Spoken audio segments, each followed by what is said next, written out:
विदेशीसँग बिहा गरे। नेपालीसँग बिहा गरे भए हुन्थ्यो नि त आशिकाजीले त, राम्रो केटा पाउनुहुन्थ्यो। अब त्यो त अब विवाह भन्ने कुरा ऋषिजी होइन, अनि यो अनि जन्म भन्ने कुरा, अनि त्यसपछि मृत्यु भन्ने कुरा कहाँ हुन्छ भन्ने कुरा थाहा हुँदैन के त। माथि भगवान्ले चाहिँ त्यो गर्नुभएको के त्यो चाहिँ फिक्स अलरेडी फिक्स हुन्छ। नेपाली केटासँग बिहा गरे भए झन् राम्रो हुन्थ्यो आशिका होइन, नेपाली केटासँग लभ गरेर नि हेरे हो क्या ऋषिजी। लभ गर्नुभयो? लभ गरेको, तर अब कस्तो भने अब धोका पाइयो। नेपाली केटाले तपाईलाई धोका दियो?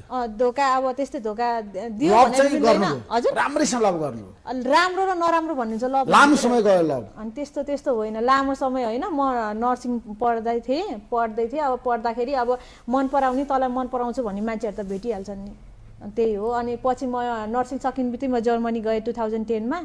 अनि त्यसपछि गएर अनि मेरो हस्बेन्डलाई भेट भयो, अनि 2012 मा मैले बिहा गरेँ, त्यही हो। त्यहाँ पनि लभ म्यारेज हो जर्मनमा पनि? त्यसको लामो कहानी छ ऋषि। कहानी बताउनुस् न, जनता जान्न चाहन्छ। पछि भन्नुला रे यो विषयमा चाहिँ मैले अलरेडी भनिसकेको छु। अलिकति बताउनुस्, अलिकति कसरी भेट्नुभयो, विवाह कसरी? मेरो साथीले भेटाउनु भएको थियो, अनि मेरो साथीले मेरो हस्बेन्डसँग बिहे गर्न भनेर रेडी भइसकेको थियो उहाँहरू। अनि मेरो साथीले नेपाली साथीले धोका दिएर नेपाल आउनुभयो, अनि त्यो साथीको ठाउँमा चाहिँ म बिहा गर्न गएको हो। तपाईँले पुरा बुझ्नुहुन्न तपाईँले, यो चाहिँ म अर्कै मैले बुझेँ। धन्यवाद हजुरलाई।